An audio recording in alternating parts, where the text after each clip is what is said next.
Welcome back to the broadcast. Let's now take a look at what's happening in the world of sports, starting with some football news. And Kenyan Premier League champions Tusker have crashed out of the CAF Champions League after a 2-1 loss to Mauritius side Sport Louis in the second leg of the preliminary stage on Sunday.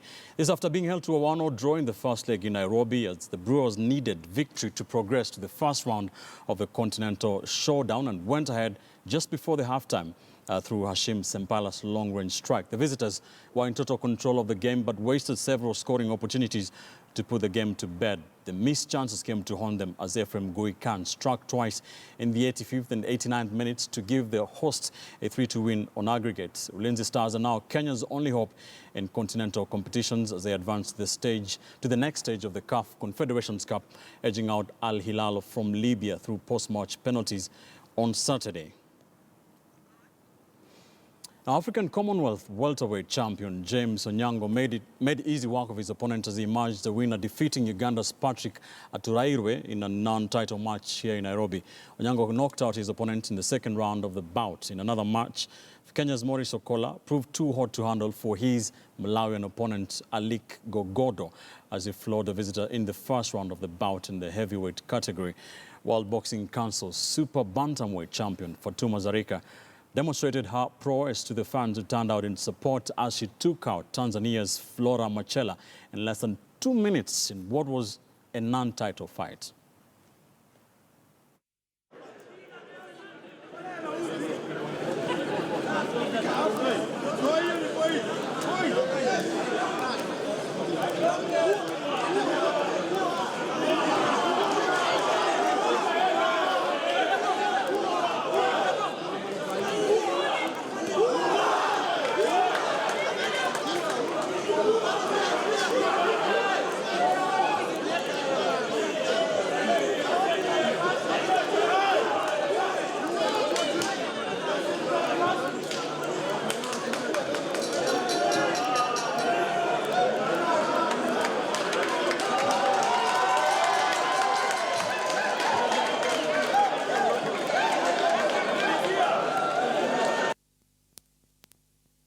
Away from the ring, SportPesa All-Stars played to a barren draw against promoted Kenya Premier League side Kariobangi Sharks at the Kasarani Stadium in Nairobi. The match was in preparation for the much-awaited clash between the Kenyan select team against English Premier League side Hull City.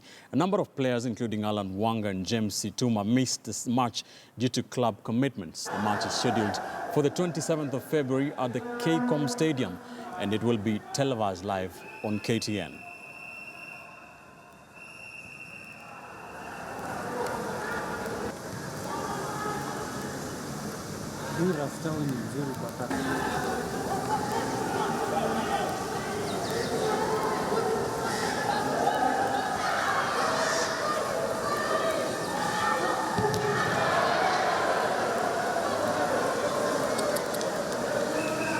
Sisi tunaangalia tu trip, hakuna kitu kingine tunaangalia. Because ilikuwa ni part of preparation. Kocha alikuwa ashatuambia tutacheza hii friendly na tulikuwa ready. Tumesema lazima tucheze na Sharks. Ukiangalia Sharks leo wanacheza ni same vile wale jamaa wanacheza, speed, movement, and then type of process wanapiga. Yeah, that's the same.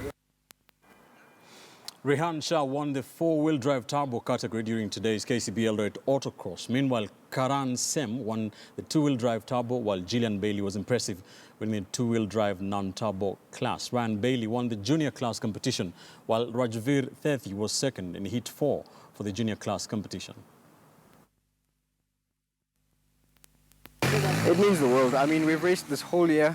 We've raced the whole year before, and now we started this year. The last race we finished podium, and now we've won. So, actually, I want to win nearly all the races this year. I hope to continue this form, so we can win the championship and move on to bigger things. There's so much color everywhere in the service park nowadays. It's easy to find. The sponsorship's great. Like, people know about autocross a lot more now. It's good. Today was quite a challenge. It's a very different track. It's extremely loose. It actually almost feels like you're driving on an ice rink.